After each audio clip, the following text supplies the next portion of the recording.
One evening, my life took a dark turn. Coming home early, I found my wife with my best friend. My heart shattered. Every loving memory turned to ash. Rage consumed me, but I kept silent. The next day, I discovered hidden love letters and uncovered their secret plan to run away together. Determined, I hacked into their emails, revealing they were also embezzling our joint savings. Each new betrayal stoked my fury. I set up hidden cameras, documenting every sordid detail.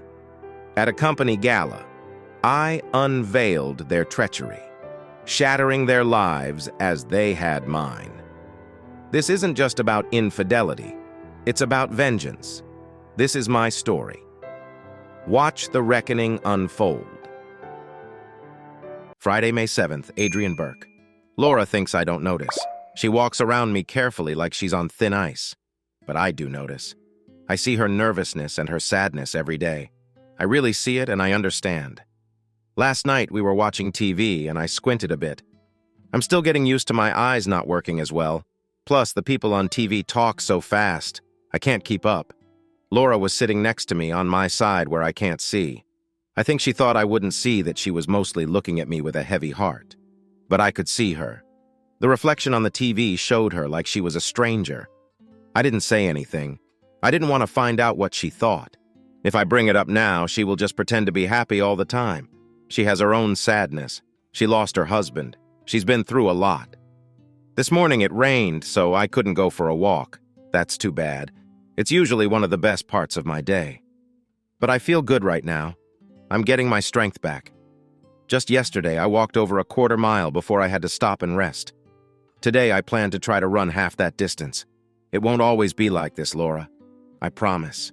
No matter how hard it is or how much it hurts, I will be me again. Someday I can walk all the way to Castlewood if I want to. Wednesday, May 12th. Laura Burke. Adrian is bent over his exercise pack from the doctor, trying to count. He gets to 4, then stops and swears. He clenches his fist and starts again. This time he gets to 5, but he fumbles when he tries to move his hand. Soon he is staring at his hands, bending and stretching them, looking closely at his knuckles. Then he starts counting again. "Honey," I say, "why not take a break? The doctor said to try for 40 minutes a day and it's been 2 hours. He replies, "I have to do better if I want to be more than a Walmart salesman. I want to stop taking this medicine." So it's all about the medicine. I touch his shoulder. "You can't push yourself too hard, you'll wear yourself out." He looks up and smiles at me. I feel a bit emotional every time I see his new face. If I really try, I'll build my strength, right? Maybe I don't smile back. I look closely at his face now, wanting to find pieces that still look like the old him. There are a few spots that seem familiar. I focus on one of those spots, and for a moment, I see my husband as he was. Most of the details are still the same, but the overall picture has changed. "Okay," he sighs, closing his workbook. "What do you want to do instead?" I just shrug. "There's an art show at the outdoor mall. We could go see it." "Sure." He winks at me and gets up to get ready. "Don't forget to grab your pills." He doesn't answer, but I know he will. Adrian really wants to stop taking those pills. They make it hard for him to work. In fact, we haven't been close at all since my business trip. It really bothers him. He probably thinks it affects what it means to be a man. Men can be silly about these things. On Monday, he called the doctor and talked about the issue. But I think they are slow to change his medicine. Mood pills can be tricky, and once they find something that works, they don't want to switch. We just need to keep in touch with the doctor and see how things go. It's easy for them to talk. I can hear his voice from the hallway. It sounds a little off, but he is getting better. "Where did I put my shoes?" he calls out. I smile, but it doesn't last long. "You put them on, honey," I say. There is silence for a moment. Then I hear a loud bang against the wall. I run to him. "Adrian!" I call out, but he doesn't answer. I rush into the bedroom and see him sitting on the floor staring at the wall. There's a big hole where his foot hit. "Are you okay?" I ask, but he doesn't look at me. He looks embarrassed. Even with the pills, these mood swings from the car accident worry me. I crouch down, hold him in my arms, and hope this doesn't last forever. Monday, May 17th. "Melinda! Blake!" Rodney greets. "Hey, buddy! Last time I saw you, I thought you lost a lot of weight. Guess I was wrong. You must be eating well. He shakes Adrian's hand and laughs. Laura gives me a warm hug. It's been a while, she says. Yeah, Adrian replies. I'm even a little hurt that you didn't visit me in the hospital. He smiles, just joking, but his smile fades when he sees that we are not laughing. Did I miss something? He asks Adrian. Laura speaks softly. Rod and Melinda visited 3 times. You and Rod were watching a superhero movie when they came the second time. Oh, he frowns. Was I still in a coma? No, honey, you were awake. You can't watch a movie in a coma. I think you talked about sports with Rod for an hour last time, too. He looks embarrassed. Sorry, he murmurs and looks away. I don't remember much about the hospital. That's too bad, Rodney laughs. Because you got a phone number from a pretty nurse who looked fresh out of school. Rodney, I glare at him. Sometimes I think he can be so rude. I wonder why I put up with him, but I guess most women ask the same about their men. It's true, Rodney smiles. I'm just in love with you, I swear. I slipped her number into your hand and winked as I left. Let me tell you, Ed, I really think he was your kind of guy. Adrian gives him a playful punch in the arm, and we all laugh. I say we would have stayed up longer, but Laura didn't tell us about the accident until 3 weeks later. We honestly thought you two were ignoring us. Rodney chuckles. What she meant is that she thought your wife stopped you from talking to me. Really? 3 weeks? Adrian looks at Laura, who suddenly seems very busy with what she has planned in the kitchen. It's been a tough time, Adrian, I say softly. I doubt we were on her mind. She was probably too worried about you, but the way Laura looks at me instead of him sticks with me. Speaking of what matters, Rodney says, what are we having for dinner? Just give me 5 minutes and I'll show you, Laura says as she quickly leaves the room. The 2 men don't seem to notice how eager she is to go. What a strange way to start the night. I decide to see if I can help her. I excuse myself as I hear Rodney let out a big breath. Oh, thank goodness they're gone. The 2 of them laugh and head outside. Right, I think, as if you can do without us. Laura is stirring something in a pot and looks much more tired than a moment ago. She looks up when I walk in but stays quiet. Is everything okay? I ask. Yeah, it'll be ready soon. I glance at her, but she acts like she didn't notice. She knows I didn't mean just the food. Okay, girl, I know how to play this game too, even better than you. Adrian seems to be doing okay, I say. She shrugs like she is swatting away a fly. He's doing better than they thought, she says, but he's pushing himself too hard. I pretend to look at what's in the pot. But you look pretty stressed. I'd say you look more tired than he does. Really? It must be the cooking, she says with a forced smile. I haven't cooked much over the last few months, so I was worried I'd lost my skills. Something in her eyes seems ready to break. I return her smile, just like she gave it to me. It's time to break the silence. Laura, if you need to talk, I'm here for you. Her face twists, and she starts to cry. I'm pregnant, she says. Oh my God, Mel, I'm pregnant. What will I do now that it's out? She leans on the counter, her hand on her forehead. As she does, she knocks against the stirring spoon and spills some sauce on her right eyebrow. A tear falls onto the counter, but she looks a little lighter now that she said it out loud. I glance down the hallway. The men are still outside. Good. They always ruin moments like this. I sympathize and congratulate her at the same time. Oh my God, what a year you're having. I pull her in for a hug. Then I pull back and look at her. Adrian doesn't know yet, does he?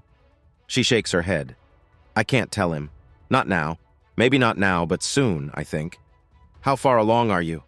I grab a napkin and wipe the messy bean soup from her forehead. I feel like a mom helping another mom. I think about 10 weeks. So you'll show up any day now? I'm surprised you haven't yet. I notice how her loose pants and top look different now. You have to tell him something, I say, trying to get her to explain. She looks a bit angry for a second, but then looks away. He doesn't deserve it. Oh, honey, I laugh. I'm sure he'll be happy. They're always happy. They even think they have a right to it. I put on 2 mittens and carry the pot into the dining room.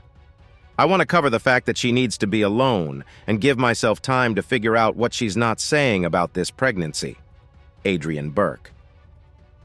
After Rod finishes showing off his new truck, we go back to the house for dinner. "Yeah," he grumbles as we sit down. "From what I hear on the news, it looks like I got rid of that old truck at the right time. You know what I mean?" I shake my head, and his wife rolls her eyes. "Rodney," she says, "this new model is broken. Yours was 6 years old." "Oh, well," he pouts. "It's the last one I'll have anyway. Sounds to me like this company is done." "Let's talk about something else," Laura says, and for a moment they all look a bit embarrassed. "Why?" I ask. "What's going on?" Rod looks at his wife, chewing his food, then says, "Oh, I think there's something wrong with the car company. They've been having a lot of accidents lately. They each find something to say, but not me." "I don't see why we can't talk about it," I say. Rod shrugs. Still, no one says much. After a moment, he looks at me with a sparkle in his eye and says, "How about we talk about how bad Hawkeye is instead?" "Wait a minute," I warn him. "If you want to talk about car accidents all night, that's fine, but leave the Hawkeyes out of it." We start talking about football while the women look bored. Then we move on to other topics and laugh again. It's nice to be with people who are still so carefree. It reminds me of my real goal and why it's worth fighting for. It makes me think of how happy we used to be. Laura looks a bit down today, even though she is looking forward to this evening. I wonder why, especially with those looks Melinda keeps throwing at her. Wednesday, May 19th. Adrian Burke. I trip a little and catch myself on the coffee table. I tense up as I lower my weight. It slips from my sweaty hand, falling about 10 inches to the floor with a loud noise. I wrinkle my nose and try to wipe the sweat off my forehead. My hand is just as wet as my forehead, so that doesn't help much. Good thing Laura is at work. If she saw what just happened, well, it doesn't matter. I don't get too anxious. I push myself just enough. Let them think what they want. I know I'm working hard. I'm getting stronger every day. I stand up, shake my head to keep the sweat out of my eyes, stretch, and then head for the shower. When I look in the mirror, I can't help but smile. The stranger I used to see is gone. I've gained 15 pounds. My hair is growing back, and my scars don't look as bad anymore. My face is still a bit thin and off, but it's clearly my face. I look at myself. It's amazing how much can change in just 2 weeks at home. I think I've gotten better in those 14 days than I did in the last 6 weeks in the hospital. I even found a job. I'll be working the cash register at a gas station, but I can't complain. It's nice to have a job again. Plus, it's only about 5 blocks away, so I can walk there. I start on Monday. This job will take me off disability, but I'd prefer to earn my own paycheck. Thank you very much. Besides, Laura just got back to work 3 days ago, and I'm already bored out of my mind. I can't stay at home forever. No way. Working the register is a good first step, I think. I'm trying to be ready. Of course, I want to do well at my job, but I also want to avoid trouble with any rowdy kids. I spent a few hours last night practicing how to count change. I'm still a bit slow, but I only mess up and start over if I'm really stressed. Laura says it's okay. Most people use cards now, not cash anyway. I had actually forgotten cards were even a thing. Anyway, I'll practice more tonight. When I step out of the shower, I check myself again. I came out of the accident with hardly any damage below my shoulders. No visible issues, at least. I check something between my legs and pulled gently a few times. No response. There's one last challenge to face. On Tuesday, I made a doctor's appointment to get a new medicine. This one should help with my mood without any side effects. I really hope it works better than the ones I'm on. Sure, my mood is stable, but nothing seems to help with other issues. Honestly, the pills aren't doing a great job. It's true that I don't get upset easily, but when I do, it's intense. There was an event at the hospital about a week after we got home. I was so mad at myself over something small that Laura had to stop me from hitting my head against the wall repeatedly. The doctor said this reaction is from my trauma, and I guess that makes sense. I've never felt this angry before. I still need to fix the hole in the bedroom wall and the one in the hallway. Just then, the phone rings, and I rush to answer it. "Hi, honey," Laura says tiredly. She has been saying that a lot lately. "How was your day?" "Not bad. I worked out, read part of a book, and thought about chores I need to do. Mostly, I missed you. I missed you too. I'm used to being with you all the time. I wish we were together now. Listen, I have to stay late tonight to catch up. I'll be home by 6:30 at the latest. I promise." I try to hide my disappointment in my voice. Okay, don't forget your mom is coming by soon to check on you. Let her know if you need anything. She doesn't need to do that. Laura. I wish she wouldn't. It's just the first week of living on my own. Honey, we want to make sure you're okay. Then she'll go back to Castlewood and that will be it. I'm not a child, I snap. I don't need someone looking after me. There's a pause. I see she's trying to choose her words carefully to calm me down and avoid another argument. I know that, she says slowly. We're all worried about you because we love you. No one thinks you can't handle this. I take a deep breath to calm my anger. It doesn't help. Okay, I say, okay, I have to go now, honey. She says, bye, I love you. I shake my head and hang up the phone. They aren't just worried because they love me. I know that, and I want to show them they don't need to worry at all. Thursday, May 20th. Amanda Dahl. I try to hide my anger and frustration when Adrian tells me Laura is late for work for the second night in a row. He doesn't seem to notice. I help him make dinner and clean up after. I even make a few phone calls. Then I find a weak excuse to stay late until Laura gets home. Adrian isn't worried. Why would he be? He might remember those late nights before the accident, but he doesn't know they were all a lie. Adrian is in the kitchen, counting coins when I see Laura's headlights shining on the wall. I jump up and run to the front door, waving my arms to get her attention before she opens the garage door. She stops and rolls down the window. Laura frowns. Mom, is something wrong? Why are you still here? Don't open the garage door. I don't want Adrian to hear us. She bites her lip. What's going on? Turn off the car and come out here. I'm too old to lean over and whisper. For a moment, she looks tense, and I think she might just drive away. But then, with a sigh, she turns off the engine and gets out of the car. If it's because I got held up at work, she says. I'm sorry. There's just so much. Don't lie to me, girl, I snap back. Unlike your loving husband, I know all your little secrets. I didn't know what you were hiding, but I called your office today. Several people told me you weren't late. In fact, you left a bit early about 3 hours ago. So don't lie to me. She looks at me closely, reminding me of that little girl I once caught taking cookies from the kitchen a long time ago. What is it, Mom? I ask. She licks her lips and looks upset. What do you think I'm guilty of? You're not foolish, Laura, and I'm not either. So stop talking like we don't understand. She looks like she might argue, moving her jaw like she's chewing. Then she sinks back against the car. Okay, she says. I talked to Victor tonight. Her head shoots up, but I quickly add, we just talked. I'm not sure what she expected. Honestly, I'm not sure what I was hoping for either. We were both surprised when my hand shot out and hit her hard. Of all the careless, selfish things you could do, I realize my hands are in fists and I step back. It almost makes me want to cry. My daughter did this.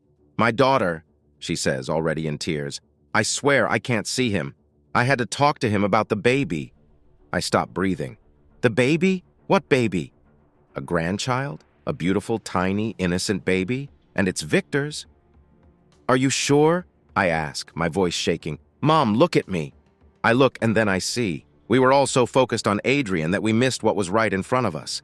She's gaining weight. She wears loose tops to hide her belly, but it won't be long before it shows. This is the first time I notice the dark circles under her eyes. Oh, baby, I gasp. Oh, my God, my grandson. We hug, both of us crying. Oh, Bill, why didn't I make you come with me? Finally, I pull her away. Are you sure it's Victor? She looks down. Yeah. The more I think about it, the more upset I get. Is my grandson going to have that jerk as a father? Will he have his looks, his traits? Will he even want to know him? Did you go to see him tonight? Why? To tell him. I thought he had a right to know. I look at her.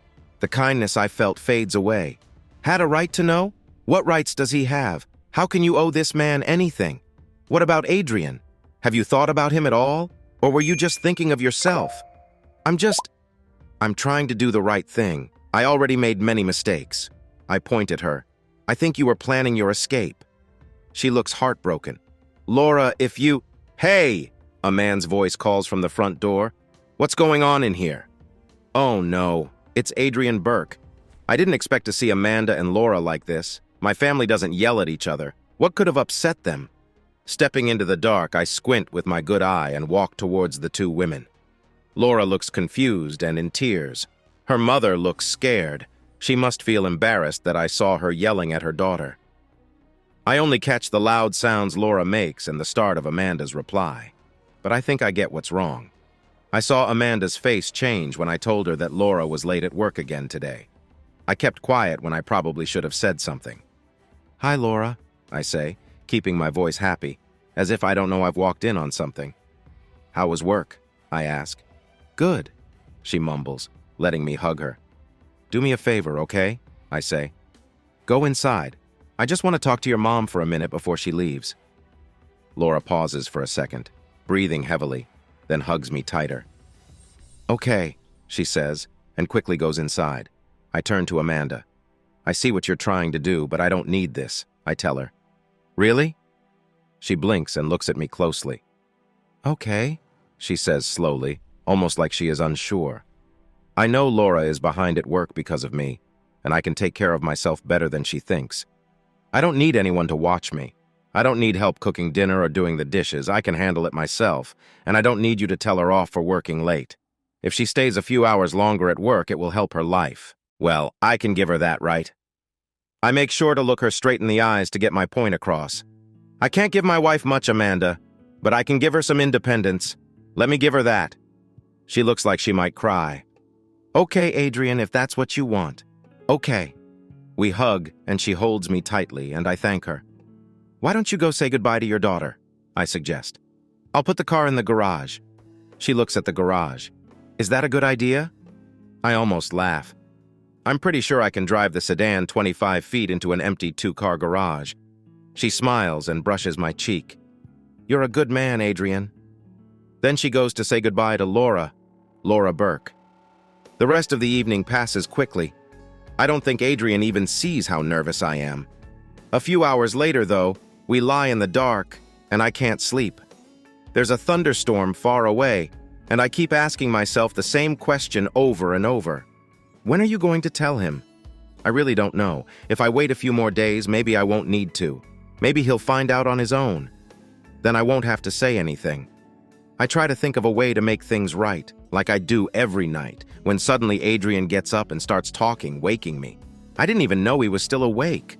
"When I asked you about talking to the baby," he says, "you mentioned working late, right?" My heart drops. He's still figuring things out. I had hoped he was done remembering things. "Yes, we were reorganizing because of the slow economy, and I was part of that." He stays quiet for a long time. He doesn't lie down or look at me. He sits in the dark, focused on the wall. Finally, he speaks. "I was angry." He says this clearly, but with sadness. I was angry and scared. I hold my breath. Why? I can't remember. All I recall is that after we talked, I felt resentful and really, really scared. I fought back tears and wanted to say, "I don't remember any of that." He shakes his head. "You said we agreed to wait to have the baby, but we didn't. You wanted to delay it, and that hurt me." At last, he turns to face me in the dark. "Why did you lie?" I admit, I was scared, and I was ashamed. Ever since I found you in the hospital, I've been mad at myself for having that talk. The truth is, you were right about the timing. I knew that too. But I was busy with work and feeling a lot of stress. If I could do it over, I would feel just as happy as I did the first time. I feel ashamed for acting differently. I see that you carry some shame too. But why was I so scared? What was I afraid of? My mouth felt dry. I thought, dear husband, that this was when you started to suspect me. I thought that during this talk you would decide I was with someone else. I wondered if you were afraid I would never want to have a baby. Then it hit me. Is now the time? Should I tell him I'm pregnant? I could share how far I've come. And he still doesn't remember that we haven't been together physically. Maybe it's too soon. No, he says. No, it was something else. That talk scared me. I bite my lip. The moment has slipped away. I love you, I whisper since I don't know what else to say. I love you too, he replies. Then, after a moment, if you remember why I was so scared, will you tell me? Of course I will. Thank you. He lies down and I can almost feel him drifting off. I wait a bit before letting a tear slip down. Monday, May 24th. Adrian Burke. I check my watch for the 15th time. It's 11:47, just over 4 hours to go. I take a deep breath. I look back at the line of customers and try to focus. Mistakes can happen, I know that, but I really want the first day to go well. I don't know why. Maybe because the person training me looks really young. If I'm going to mess up, I'd rather do it on my own than under the watchful eye of a teenager working a summer job. Or maybe it's just another way I want to prove something to myself. So far, though, everything has been smooth. There was one issue this morning, but it didn't have to do with the job. It was just a reminder that I have new limits I'm not used to.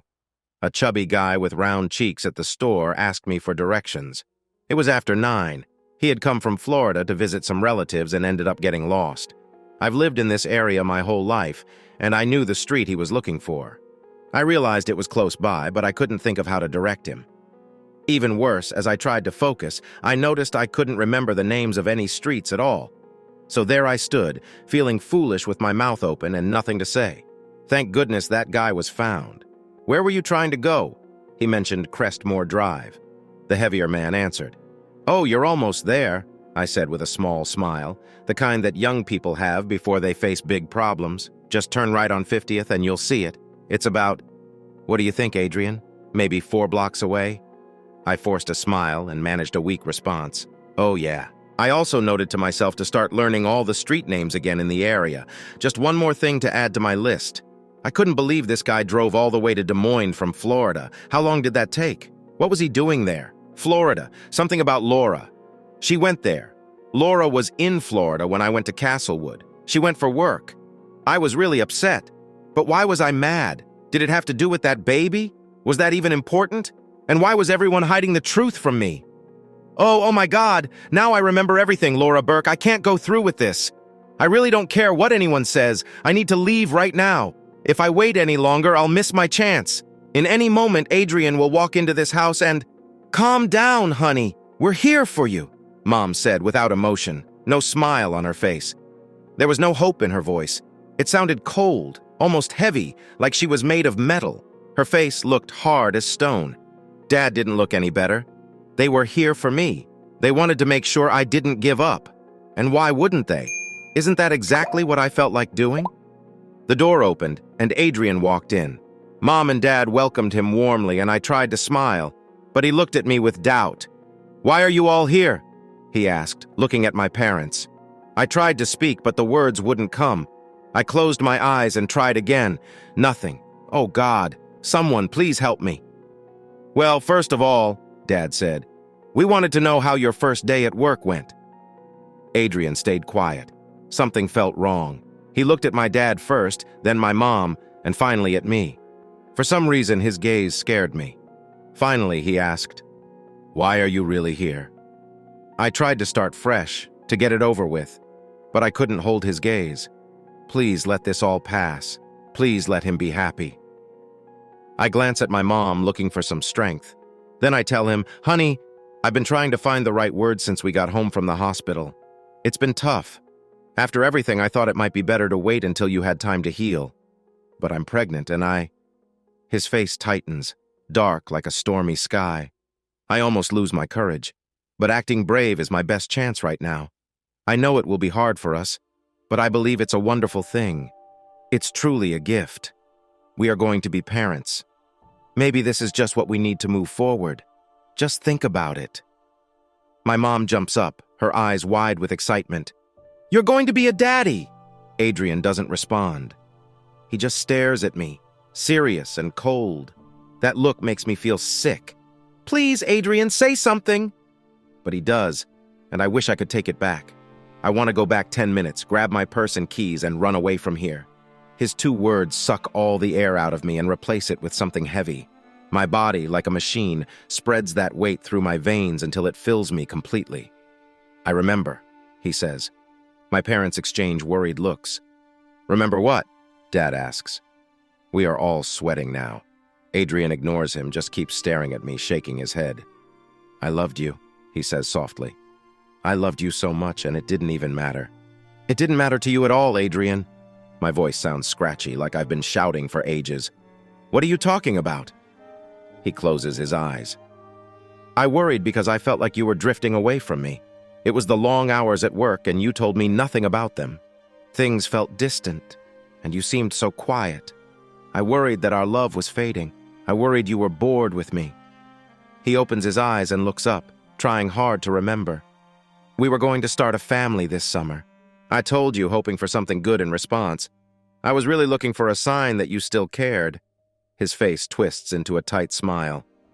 Imagine how I felt when you brushed off the idea like it didn't matter at all, like I was asking to see a movie you didn't want to watch. His hands turn into fists. He takes a step closer and I can't help but sigh. My dad stands up, ready to speak, but there's nothing anyone can say. It's too late. But I still loved you, Adrian snaps. I still wanted to be with you for the rest of my life. When you told me about your work trip to Florida and made it clear that you didn't want me to come with you, I decided to investigate a bit. He laughed softly at first, but then his face turned sad and his anger changed to deep sadness. I found out about you and Victor. Oh. He shook his head. I learned everything, but that was 4 hours after you left on your trip. I tried to call you to stop you. I called your phone again and again, but we both know you weren't going to answer. So I did the only thing I could think of. I went to your parents for help. He shivered. His eyes were shiny with tears, showing his pain. Sometimes I wish I had just died there. It would have made things easier for all of you. Laura could have finally been with Victor, and you too. He motioned toward my parents. They wouldn't have had to lie to me for so long. Everyone could heal a little and then go on with their lives. All I had to do was die. Adrian, wait a minute, Dad shouted loudly, more than I had ever heard him. He was upset about Laura's mistake, like anyone else would be. But she's back. She wants to save your marriage. No one is thankful for what you did. I mean, you handled it. Adrian laughed. Don't you think I made it through, Bill? I'm a mess. If I'm lucky, I'll spend the rest of my life working at a gas station for low pay. You're getting stronger and wiser every day, Mom said. You can still save your marriage. What? By agreeing to raise another man's child? By living my life always wondering if my wife is with her boyfriend? He waved his hand and hit the wall, making a new hole. Why would I do that? Mom shook her head, trying to ignore the anger. This isn't just someone else's child, Adrian. It's your child. You will be the father, not anyone else. This is a bad joke. Stop it, she snapped. A father isn't just a donor. A father reads books, changes diapers, tells stories, and makes sure the rules are kept, not someone who got a girl pregnant and walked away. I scrunched up my nose but didn't argue. Really? Adrian turned around and stumbled a little as if he was dizzy. Genetics don't matter. Then how about this? When the baby is born, we give it up for adoption and adopt another child instead. My father frowned. Adrian, you're embarrassing. No, I'd rather be a dad. He smiled again, but it was a cruel smile. A child who isn't my blood. As long as Laura's child isn't hers either. Can you do that for me, Laura? Is that okay? I couldn't speak. I was scared. I just shook my head. But why not? If we give the child up as soon as it's born, then you're not a mother yet, right? A mother is someone who reads stories and changes diapers. It's not the same for women. Mom looks back quickly. I wonder if she sees how Dad is looking at her. That's not right, Adrian growls. Bill, you once said that your grandpa was a mean man. My dad was quiet and gentle, he replies sadly. Was he obsessed with being perfect? He cared a bit more than most people. So you're saying it's in the genes, not what he taught. Adrian sways a little, looking at each of us and smiling like it's a special day. A father's teachings can last forever. His impact lasts maybe 2 years, but what really lasts? What we get from our parents is this. He pats his chest. This. He hits his chest again. So tell me again why I should want to raise that kid, his child. My parents watch me, but I'm still quiet. I know I look empty and I'm breathing fast, but I can't make myself say anything. Finally, Mom says it's Laura's baby too, Adrian. I know that must mean something. It used to matter, he admits. She shakes her head and looks at me as if to ask, what should I say? You don't have to be alone. My father says there can be others. Adrian, I finally manage to say. But when he looks at me again, all I can do is weakly plead. He growls, grabs the lamp from the wall, and smashes it against the door. My father tries to calm him down, and my mother holds my father's arm to keep him safe. Adrian turns fast, maybe to break something else, but trips over his own feet and falls against the wall, covering his face with his hands. He sinks to the floor. My parents look at me for help, which seems almost funny. I touch my stomach and shake my head. "Leave him alone," I say. There's no reason to keep hurting him. Adrian cries and tries to stand up, and I feel sick to my stomach. "I'm leaving," he says softly. "I'm leaving tonight." He stumbles away. "I understand," I call after him, "and I'm really, really sorry." Adrian Burke. I hear my parents talking outside in low, quick voices. I can hear them while I pack my things. Forget them. Forget the three of them. I mean, when they try to talk to me, I can't even think straight. My wife is with some jerk with a baby in her belly. It's gotten bigger. I saw her gaining weight, but she was right there the whole time. She just walked around in front of me, and I was too blind to see it, too foolish to guess. And there it was. The real issue. What a fool I've become. They think I am anyway. I know that. But wait, what was I doing? Packing. Right. I have to pack. I must. That's not my suitcase. It's Laura's travel bag. Come on, Adrian, focus. She took everything away from me. How can I think about anything else? What am I? Just a baby inside her. What was I looking for again? A suitcase? My bill? Adrian, are you okay in there? There's no answer.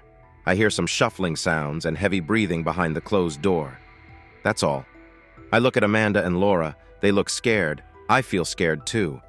Adrian has been in there for 40 minutes without a word. I have to go in. I tell him I will use a hanger to open the door so he shouldn't panic. Okay?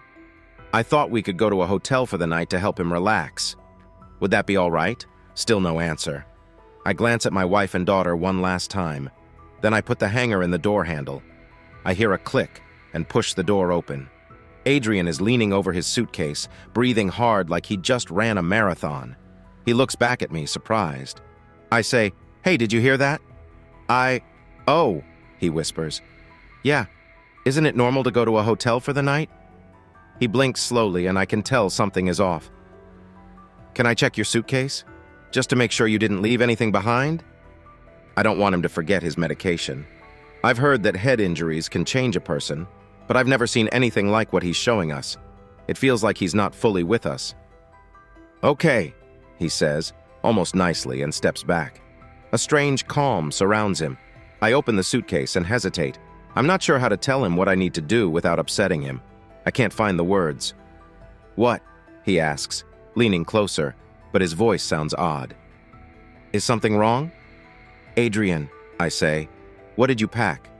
"Some clothes. My clothes, probably just hers. Why?" I point at the suitcase. "Look at this. What do you see?" He squints at the pile like he's trying to understand, then shakes his head and looks at me. "What?" he asks. I study his face. One of his eyes looks glassy and unfocused. The other one is red and puffy. It seems hurt. "Adrian," I say quickly, "did you take your pills?" He nods. "My evening pills." He smiles. "Did you take them from the box Laura filled for you?" His smile gets bigger. "No, I made them myself." His face looks amazed. He's sweating and blinks a lot, opening and closing his mouth but not saying more. "How many did you take?" I ask. He holds out the bottle from the pharmacy. It's completely empty. "I took my pills," he says. Then, he suddenly collapses on me. "Oh no!" I shout. "Amanda, call 911!" Laura bursts into the room and stretches her arms out to Adrian, but he's too heavy for me to lift, and she can't help much either. So I guide us down onto the bed. We land right next to the suitcase filled with all his socks. Part 3, Tuesday, June 8th, Laura Burke. "Good morning, Adrian." I put my coffee down. "How did you sleep?" He barely looks at me and yawns. He heads to the kitchen to start making breakfast. When he reaches for a bowl of cereal, his shoulder makes a loud popping sound, like someone snapping their fingers. I jump a little, but he doesn't seem to notice. He has been training hard these past few weeks, and I think it's hurting him. I don't really know what he does besides lift weights, do mental exercises, and go to work. I see how much he carries just by looking at him. No need to hear his joints making those sounds. His face shows the stress he's under without any clear signs on his skin. It's like a house that has weathered a storm or a body hiding pain inside. His eyebrows are always creased, like a man without his glasses, struggling to see. Below his eyes, there are deep, dark circles. The pressure he puts on himself can't end well. If he doesn't take breaks for his body and mind, he's going to break down. But he is fixated on his goals. He wants to walk away from the lying and cheating and move on with his life, leaving me behind. Can anyone blame him? "Do you need me to wash the sheets?" I ask. This bed hasn't been cleaned in a long time. I can do it. He stands and eats his cereal while pacing around the floor. "But thanks. It's not a big deal. It's my day off and I'll do the laundry anyway. Let me handle it for you." "It's okay, Rhea," he suddenly says, turning to me. "Did you and Victor ever—" I look away. "No, we've never done that." "That's good," he replies, going back to his pacing. "I should have asked before I started sleeping here." I try to think of something to say, but only manage this. "He took me in our bed, Adrian. Not the guest room. The one we shared all these years. Not the one you sleep in now. Please," I say finally. "Just let me wash them for you." He stops pacing and finishes the bite in his mouth. "Yes, good, they could use it. Thanks, Laura." Then he resumes walking and eating. We've been talking better lately, but I can't guess what's on his mind. He hates that I had an affair and that I'm having a baby with Victor. He almost died twice, and I guess he thinks about my guilt in both situations. But since he came back from his overdose, he hasn't talked about our problems. If I try to bring it up, he leaves the room. His actions say it all. He can't wait to get out of here. Even while Adrian eats breakfast, he can't sit still. He needs to move around. Adrian is eager to feel like he's moving forward in life. He feels like he needs to escape, or things might get too much for him. After finishing breakfast, he puts his bowl in the dishwasher and goes upstairs to take a shower. I may have the day off, but Adrian has to work until 8 tonight. He takes every extra shift he can. He works over 40 hours a week. I don't know where all that money goes, but it isn't going into our bank account. I think he might be saving up to leave. Things are tough for him with money. I wouldn't be shocked if he just hides it in his sock drawer. I can't say I'm okay with this. We are living off my pay, and our money is running low. Even if he plans to leave, why does he have to empty our pockets first? I worry I'll be out of money by the time the baby arrives. He walks halfway up the stairs and then stops. "Oh, hey," he says. "I forgot to tell you. Melinda called last night. She wants to know if we can go to her place later this week." I blink in surprise, not just at the invite, but at him actually talking to me. "What did you say?" I ask. "I told her I'd talk to you and that you'd call her back. She has the day off too." He turns to leave, then pauses. "Do you want to go?" My heart skips a beat. It's been a while since we've had a real talk. "What about you?" I ask him. He shrugs. "I guess it would be nice to be around friends." I smile at him. "I'd like that too." He nods and goes upstairs. "Let's call a truce," he says. I finish my coffee, which is decaf because of the baby, and wonder what just happened. Is he starting to deal with everything? Is he feeling less angry? At some point, when you realize your loved one has let you down, does it turn into a routine so you can start healing? Can I still save our marriage? Or is he just trying to get by until he can leave? I place my hand on my belly and close my eyes. "Baby, if I can find a way for you to have a loving father, I promise I will. No matter how hard it gets, I will do it. You deserve a good daddy, and I want you to have the best. But I can't make any promises. My hopes are like smoke, fading away." On Friday, June 11th, I see Melinda, Rodney, and Adrian in the front yard. They are talking about that truck again, I think. Rodney tilts his head and says something. Adrian laughs loudly, throwing his head back and crossing his arms. He looks like he's put on some weight, and I'm glad to see that. I turn away from the window and look at Laura sitting on the couch. She has gained some weight, but she seems happy. I think about the boys and their toys. I shake my head and smile. Do they ever really grow up? Or do they just get quiet when they get older so it looks like they have? I think it's funny. Laura takes a sip of her water. I'm glad they're happy. I raise my eyebrows. Adrian hasn't been in a good mood lately. Laura's eyes glance away from mine. He was upset because of you. She blinks and asks, "What makes you think that?" But I notice her cheeks go a bit red, and she fights the urge to bite her lip. I say, "You two have been here for almost 2 hours, and he hasn't said a word to you even when you were talking about his new job." He only talked to us, and only to agree with what you already said. Maybe I'm missing something, but it feels like there's tension between you two." She waves her hand dismissively and drinks more water, trying to think. When she puts the glass down, all she can say is no. "It's okay." Then she falls silent for a bit. I fill the quiet with talk about baby shopping for furniture, clothes, and everything. I even offer to go with her to help her spend money. I hope for any sign that might show my worries are right, that maybe the baby is part of what's bothering Adrian, and my gut tells me it is. Laura lets me talk until the men start coming in for dinner. Then she suddenly stands and says, "We still have plenty of time to shop for the baby." She adds, "I'll worry about that later." I smile and say sure, then change the topic. So it seems Laura doesn't want to talk about the baby when Adrian is around. I wonder why that is. Laura Burke. Melinda notices and stays quiet, but I know she understands. I swear she treats every talk like it's a secret mission. Some people may find her style annoying with her gentle questioning, but I see the advantages. She can understand things quickly and catch small details that might get missed. I wonder what she thinks about Adrian and me. Dinner goes well. At one point, Adrian looks at me and smiles. It feels like a miracle. We all laugh and share stories, making fun of our family members until Rodney stands up and everything changes. He taps his fork on his wine glass with a big grin, the kind that says he has a funny story to tell. Melinda turns and gives me a look of pure horror. I can't figure out why. Then she reaches out to grab him, but it's too late, and he starts to talk.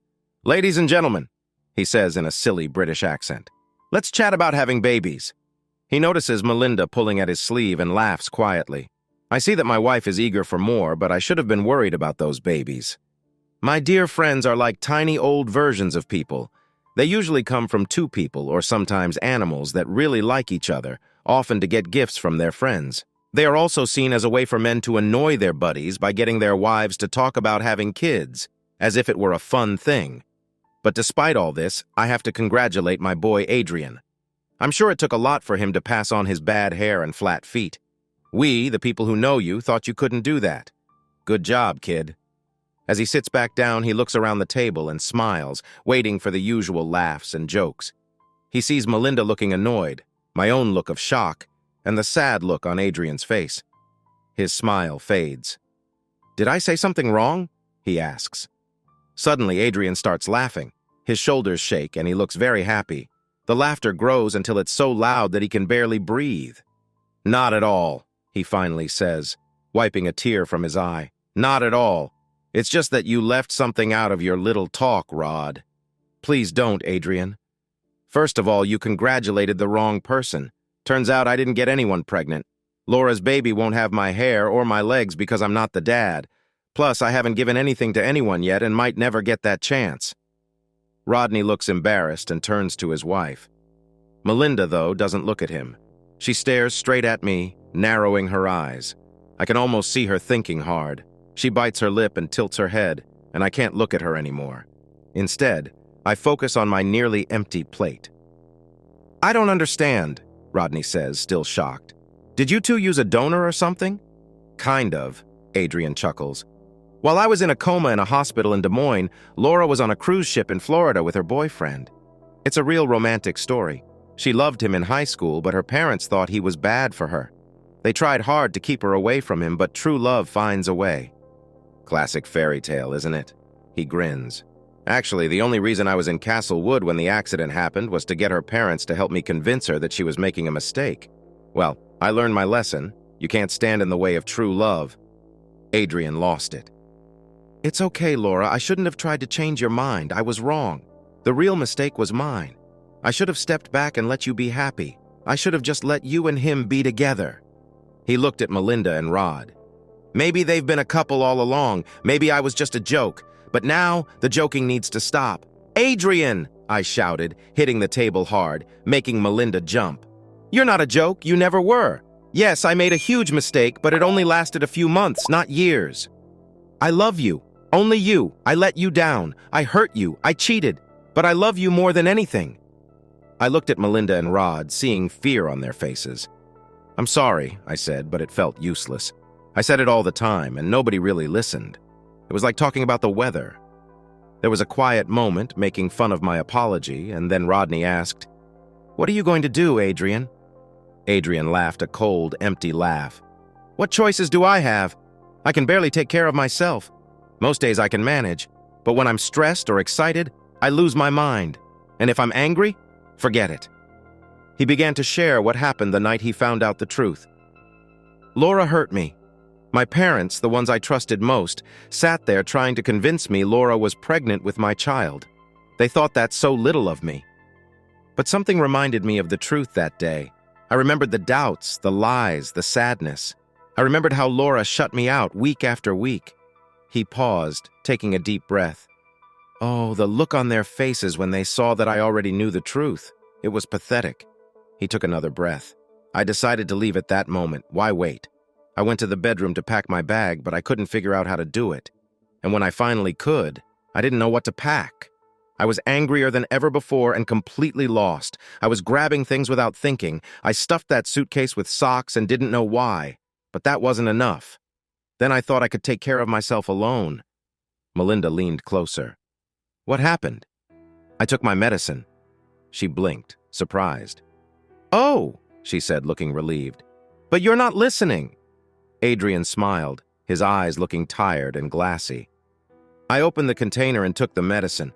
I took everything because I was so stressed that I didn't really know what I was doing." Rodney crossed his arms, looking scared. "Oh no," he said. "What now?" Adrian just shrugged. "What's a little more time in the hospital?" he replied.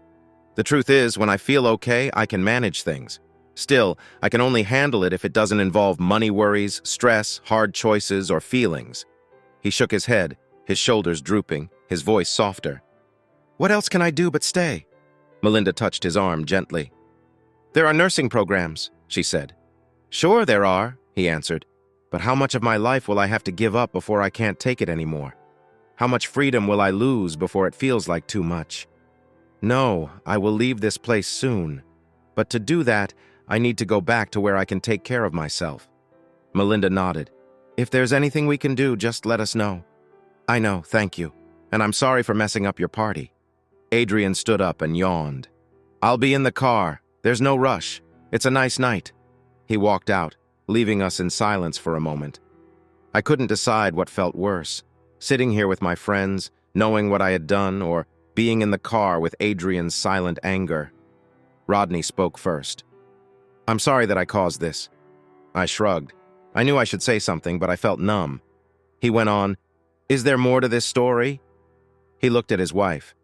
Adrian has his side of the story, but Melinda shot him a look that told him to stay out of it, and he didn't seem to catch on. "I think it would be good to hear," he said. I shook my head. Most of what he said is true. I ran into an old boyfriend. I felt something for him. Adrian and I were getting stuck in a routine like we always do. When I was with Victor, I felt alive. It was exciting, something I didn't feel in my everyday life, and I was selfish. I liked being wanted by two men. I liked feeling special to both of them. So I threw my life away because of my selfishness. I knew I could hurt Adrian. I just never thought it would be like this. They all stared at me, Rod looking horrified. "I think you should go," Melinda said softly. I looked at her and nodded. The preacher's daughter loves drama and gossip, but right now she looked like someone who just worked hard for a boss she disliked. She might try to understand, but she would never see me the same way again. That would slowly ruin our friendship until it was gone. Adding that to what I've lost, I needed to find my coat, Adrian Burke. I expected Laura to stay and soften this story. I guess I thought she'd want to defend herself and support her closest friend. I'm lying in the back seat of the car, feeling tired and trying to get cozy. Laura is already in the driver's seat and drives into the driveway before I can even sit up and buckle my seatbelt. Her voice sounds flat and empty. There's no feeling in it at all, no anger, no love, nothing. Just silence. Oh yeah. Now that it's too late, I feel a bit ashamed about what I said. I shouldn't have reacted like that, especially in front of our friends. It didn't help anything. I wish Rod hadn't made that speech. He talked about something called gene transfer, and my mind went blank. I looked at Laura as she drove, but she didn't move much except to turn. She didn't even glance at me in the mirror. I feel like I should say something to her. Not exactly an apology, but something that shows I know I hurt her. It's like I'm watching the pieces of our broken marriage scatter everywhere. Yes, she did hurt me. But if love ends so easily, maybe it wasn't true love to begin with. Maybe it was just comfort, or maybe it was simply wanting to be with someone. I'm not sure. I know we had love at some point. It just seems to be fading away slowly. I don't say anything because really, what can I say? As we drive home, she finally breaks the quiet. "You didn't have to do that," she says. "You took away my only friend today. My parents are ashamed of me. My husband hates me. And at work, everyone is tired of me because I can't think straight. Now I don't even have Melinda. I feel so alone." She slams her hand on the steering wheel. "I need someone, for heaven's sake, Adrian." At another time, I would have asked her about the baby's father. Now I just say, "I know I would take it all back if I could." She lets out a sigh. "Why did you do it?" "Partly, I lost my temper," I reply. "What else?" "There's only one other reason, I admit. But I don't want to talk about it. I wish I could. I really want to talk about it. What could make you act like that?" I look outside and see a stranger for the first time in weeks. He's staring at me because I look sad. I tell them both this. She stays quiet for a bit, but I see her wipe her face a few times. I'm not sure if I have any tears left. "Well," she says, "if your goal was to hurt me, you did a great job. I hope that makes you feel good about yourself." I look back at the stranger. His face looks twisted with anger and shock. His mouth is wide open with too many teeth. He looks like he's hungry. I blink a few times, and when I look again, it's just my reflection. "It's not like that," I say. "I don't like it." She starts to cry, then takes deep breaths to try to calm herself down. When we get home, she collapses into a chair at the table and just stares at the floor. I walk past her, heading to the bathroom. This night feels like it's never going to end. I just want to sleep.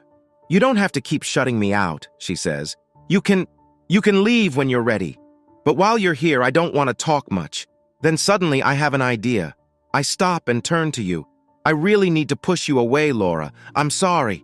That's the only way I can protect myself right now. If I don't do this, then tonight was just me trying to get closer to you. But the more time we spend together, the harder it gets for me." I start to look away, but then I pause. "Look," I say, "I'm really sorry for what I did. I'm just sorry." She doesn't reply. She just stares at the floor and puts her hand on her stomach. After a while, I hear her whisper something to the baby inside her. She stays there even when I go to bed. Saturday, June 12th. Laura Burke. The dream is strange but simple. I am back in my old room, in my parents' house, the way it was when I was a kid. Mom and Dad talk to me like they did when I was younger, even though they look like they do now. I answer them like it's normal, but I look my real age. My belly is really big from being pregnant. I am a grown woman sitting in a baby bed, waiting to give birth. "Honey?" Mom asks from the doorway. "Have you done your homework yet?" "No," I reply, feeling annoyed. "I'm watching the wind." "Oh," she says, giving me a disappointed look. "Just remember to finish it before bed." "I will." I turn my back to her and look out the window. All I see is water, calm and peaceful water. This house is by the ocean and we need to go to shore. I stare at the horizon, feeling frustrated. Then in the distance, I see something strange in the air. I don't know how to explain it. The water starts to move and the clouds are moving quickly toward us. I blink in my sleep and smile. The wind is coming closer. "Mom!" I shout. "Dad, it's here! The wind is coming!" "Good," Dad calls from the basement. "Now go get Adrian quickly." "Adrian?" I repeat. I know that name, but I can't place it. Who are they asking me to call? "Yes!" Mom yells, running into the room and shaking me. "Adrian, call him! Hurry, or we'll miss the wind!" I can't understand what she's saying, and her hands press hard on my shoulders. "Why do we need Adrian? Who is he?" Mom steps back, looking scared. "What do you mean? Who is Adrian?" she asks, moving away from me. Then she looks out the window. Panic spreads across her face. "You have to catch him! Hurry! He's almost here!" I turn to look out the window, and I feel a sudden movement in my stomach. "I felt the baby," I say. And that's when I wake up. I sit up, breathing fast, and look at the clock. 6:30. It's so early. Memories from last night rush back, and I feel frustrated. I want to scream. I wonder if they have anything to do with that dream.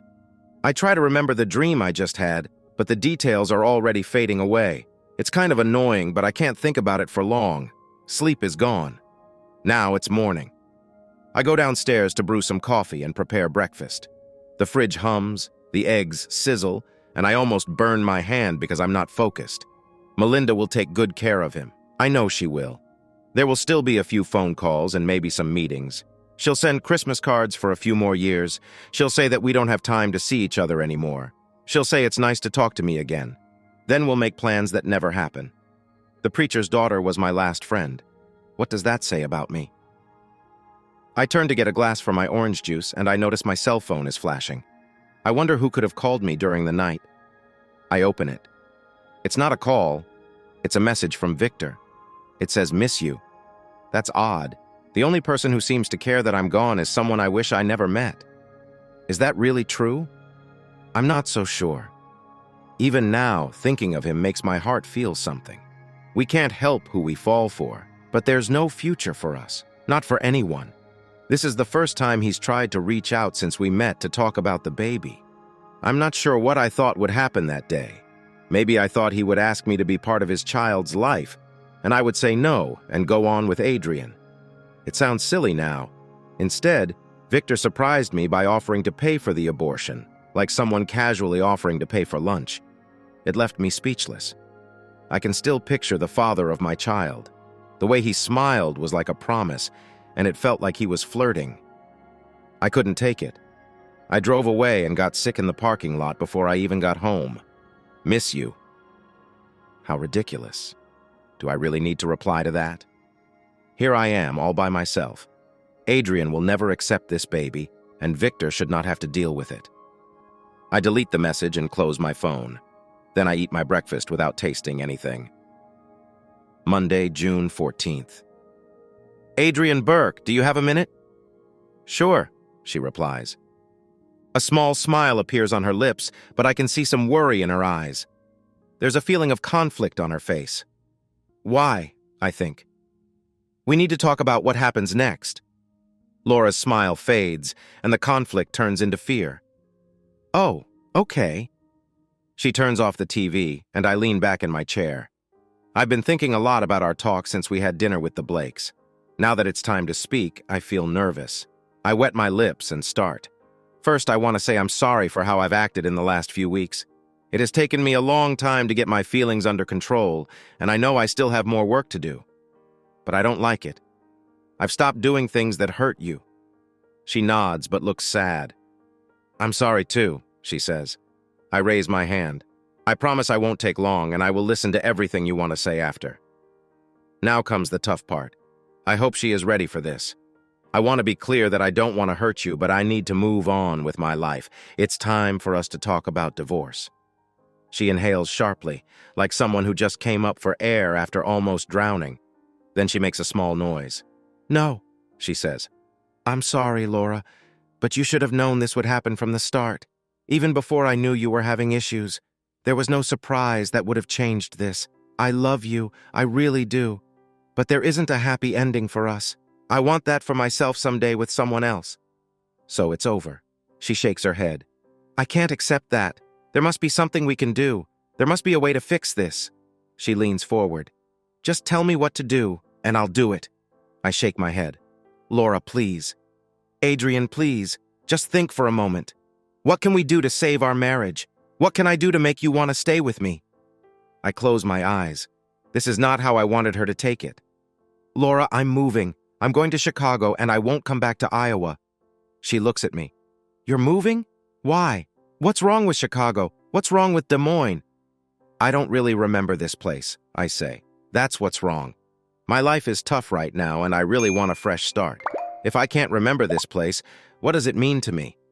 A few streets and some buildings, what does it matter? I can't remember their names, but you could learn to do that. I'd have to want to learn, she replies. My wife betrayed me in this city. She hurt me and left. I almost lost everything here twice. The less I remember about Des Moines, the better. She shudders. Chicago, she whispers. When? In a little less than 2 weeks. I've saved up some money working at a gas station, and Rod's brother said I can sleep on his couch until I find a job and a place. Oh. She pulls back her shoulders. What if I wanted to move too? What if I wanted to go with you? The wind blew, making the house creak. You'll have to wait, I tell her. It will be a few more months before you're ready.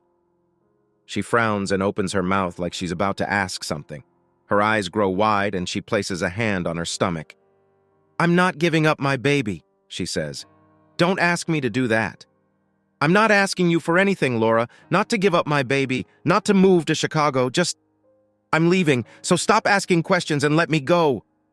Her face crumples and a tear rolls down her cheek. I don't want to, she says. I'm sorry this is happening, but it is happening. Another tear falls and she wipes her face. You're going to be her father, Adrian. You know that, no matter what you say. He's innocent. If you had just stayed until he was born, you would see that. You would change your mind. Raising a child is more than just being there. It's not the same thing. We've talked about this before. Well, talk about it again, she snaps. Because you're wrong, Adrian. A father is someone who cares for a child, who helps a child grow, who reads bedtime stories, goes to school meetings, and watches sports games. Why can't you be that person? Why? I open my mouth, but before I think, screw you, comes out. Then I raise my hands, trying to calm the moment. No, wait. If you want to have this talk again, fine. I've been thinking about it anyway. What if Melinda was in a situation like Rodney? What if she was pregnant with another man's child? She shudders. Melinda would never do that to Rodney. I guess not. She cares too much for her husband to do what you did to me. But imagine if she did. Okay. There's a little doubt in her voice. Or maybe she's worried about what I might say. Let's say Rodney either doesn't know the baby isn't his, or he forgives her and helps raise it. The labor is hard, but Melinda makes it through, and they have a baby girl. 8 years go by. Things are okay for the little family. Then something awful happens. Let's say a car accident. We know how that goes, right? Rodney has an accident and dies, even though it wasn't his fault. I wave my hands in the air. Where is he? She frowns. I don't know what you mean. There's an 8-year-old girl crying at his funeral, but she doesn't have his eyes, his nose, or anything that made Rodney who he was. It's all just gone. And it won't come back. This girl will grow up and remember him as her dad. But when she has her own kids, she'll share someone else's genes with them. The lessons, the stories, and the fun times will fade into memories, then stories, then disappear. Are you saying this girl doesn't deserve to have a father in her life? Of course, she deserves one. But why does it have to be Rodney's job? It's not just about job. It's about doing the right thing. That's a small difference. She shakes her head. It's a bigger difference than you think. Let me flip this around, Adrian. Just do it. I get up before I fully know what I'm doing. We look at each other, both surprised. I have to stay calm or I might do something I'll regret. Please, just once more. Pretend I'm sitting up. Pretend that the baby in your belly is really mine, okay? Pretend you didn't push me away right before the accident, and I accidentally missed the goal. All right? She nods, looking sad. That would be nice. Now imagine I died in an accident. Adrian, just do it. So our baby is inside you and I'm gone. You feel sad and miss me, and then the baby is born. Like you said, she needs a dad. So eventually you marry again. I shake my head. So you see your new husband as the baby's dad. Am I just a memory now, or do you find comfort knowing a part of me lives on in our daughter? I wait, but she doesn't respond. Tell me, Laura, if this had happened instead of the other way, would you care at all if you see me in your daughter's smile, or in how she thinks and talks? If I died and we had a child together, would you see my face in hers and notice how she behaves like me? Or would you just see her as the child of this new man? Who's the father, Laura? She snorts and looks down. I can't. Please tell me. She says, she'll always be your daughter, like a boxer hitting the ground. So, DNA does matter, doesn't it? Laura, if I walk to work tomorrow and get hit by a car, where will you look for me? I turn away as she starts to cry. There will be nowhere to look, and you know it. We can still have kids ourselves, she says. I can't help but scoff a little. You're right. They're angry at me for taking your kid lightly, but you seem ready to forget it just as I do. Oh, sorry about the baby. Let's just have real kids instead. Then maybe when people see our Christmas photos, they won't even notice. That's disgusting. She raises her head, her eyes filled with anger. That's not what I meant. You know it. I mean, it doesn't have to be just us. We can have more children. But why? I may not be great with numbers anymore, but I'm not foolish. Money is tight, and it won't get better. I'm not going to suddenly make $40,000 a year again. You aren't going to win the lottery. I'm surprised you haven't talked about selling the house and moving to a smaller place. She looks away, blushing. Oh, and that was soon, wasn't it? She nods. Well, here we are. We're broken. I'm broken. When I get mad or upset, I can hardly control myself. Why do you want this for your kids, Laura? You can give them something better. She shakes her head. But after a moment, she says, Then go, Adrian. Just go. That's what you're going to do anyway. Then she stands up and walks back to the bedroom. The door shuts behind her. The wind blows stronger, and the house creaks. You're right, I say. That's what I'll do. I wanted Laura to see why I felt this way. It's Wednesday, June 16th. My name is Adrian Burke. I touch the plastic side of a container and drop a pill on the counter. I pick it up carefully and put it in the pocket marked Friday. Then I check each pocket closely before I stand up and look at Laura. She leans over and checks the pockets too. Then she smiles and nods. Perfect. Again. That makes 3 weeks in a row now. With that, she goes to get ready for work. I know it must be hard for her to see me succeed. This is one of the last steps to leaving here. But Laura has never tried to pull me back or stop my progress. I don't think she wishes for us to be together again. But maybe she hopes this is a step toward making things right. Now I can take my own medicine. Check that off the list, Adrian. It feels good. Some things I can never have back. I've lost my skill with numbers and my ability to understand complex ideas. Now I am more like a high school graduate than someone with a college degree. My feelings also remain confusing and changeable. I can learn ways to stay calm, but I can't fully control my emotions. I doubt I'll ever be able to control my actions when I feel too much. It's a strange feeling, like I'm two different people when I do something hurtful out of anger. I can step back and watch myself from the outside. I can shake my head and see that what I just did was wrong or foolish. Yet when I get angry again, I might do the same thing. The way I used to think is lost because of my scars and the redness around my right eye. Many people think I am a drug addict, especially when I'm tired and slur my words. There's nothing I can do about that. But for the first time in months, I think about the future and feel a spark of excitement and hope. Congratulations. I turn around. Laura is in the doorway, ready to leave for work. I must have been too lost in my own thoughts to notice her return.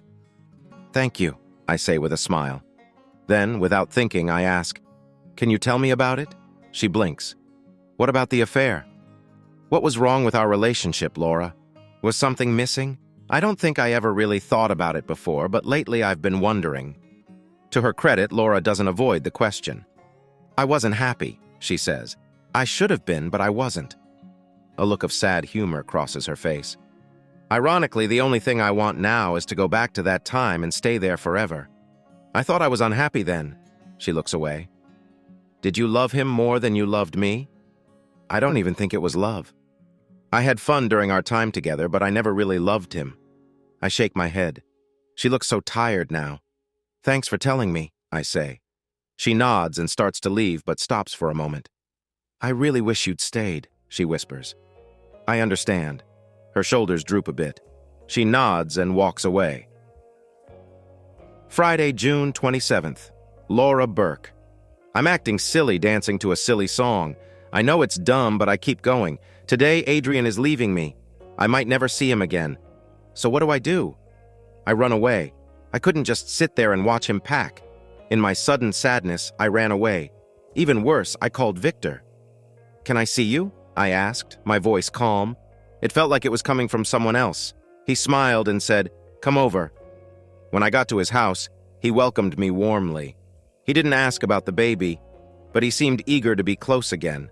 I could tell his stomach wasn't bothering him, but the thought of being with him made me uneasy. When I tried to talk about the future, he backed away a bit. That's when I saw new pictures on the counter. They showed him with another woman, smiling and close together. When I asked about them, he seemed happy and said he had been dating her for months. I reminded him that just 15 days ago he told me he missed me, but he just laughed. "Oh, I was drunk," he said. "How about now when you're being all mushy?" Another laugh and smirk. I couldn't leave fast enough after that. I don't know why I even showed up. It's not that I want Victor. In fact, the longer this goes on, the angrier I get at myself for ever wanting him. But after everything that's happened, the idea of being alone as a single mom is scarier than being with someone like him. Even though I hated him when he opened the door, when I felt his eyes on me, I felt something again. Stupid, stupid me. I think the truth is, I don't want Adrian to leave. If he's home when I go and gone when I return, it will seem like he just went to work or to a movie. If I have to say goodbye, it will hurt. It has been a strange few weeks. The divorce has been easy, almost too easy. Adrian has been in a really good mood. He has been kinder and nicer to talk to than before. It's like someone else is living in my house. And yes, I have a house. With my parents' help, I might be able to keep it. They are moving to Des Moines to be closer to me and help with the baby. That's a big change for them. Mom is okay with it, but Dad has always disliked that city. The last few months have been really hard. My time with Adrian has felt very heavy. You might think I wouldn't feel so sad about losing him after the accident, but it really hurts. There was always something keeping us apart. My mistakes, his injuries, my secrets, and his discoveries have built a wall between us. We shared a lot of anger. It's hard to remember the good times we had in our marriage. Still, I want to hold on to it. It feels like I'm losing something important, something I really need. But I can't figure out what it is. As I turn onto our street, I see Adrian and Rodney packing the truck. They're almost done. I didn't want to see this. I parked on the curb about a block away. I'll watch them leave, but I won't say goodbye. I settle in to wait and turn on the radio. The station is playing a really happy song about how great Friday night is, but that doesn't match how I feel right now. I change the station, skipping past loud rock and hip-hop. I find a singer with a rough voice. I turn up the volume. What is this? He sounds like he's been through a lot, and the music matches his sad tone. It's not what I usually like. I normally prefer pretty voices and simple songs. A year ago, I might have liked this song. Now, there's something about it that pulls me in. At first, I can't catch the words, but as the music builds, the singer's voice gets stronger, and I can understand him better. "You can't steer the ship with your faith," he sings. His voice feels like my broken heart. "The wind carries me far from the mast, but if you grab the rail now, you'll be safe as long as I'm here." The man in the song is for sale. Suddenly, something hits me from my dream. I remember my mother shaking me, telling me to reach out to Adrian before it's too late, before we drift away completely. Then I get it. I'm losing him.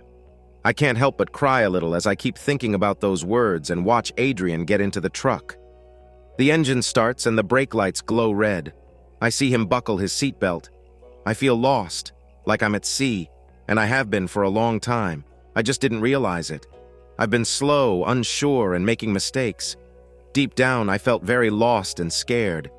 Maybe now the wind is picking up, ready to guide me home. But it doesn't matter anymore. I'm losing my chances just when I need them the most. Thanks for listening to One Infidelity Hit. If you liked what you heard, don't forget to hit that subscribe button and drop us a like.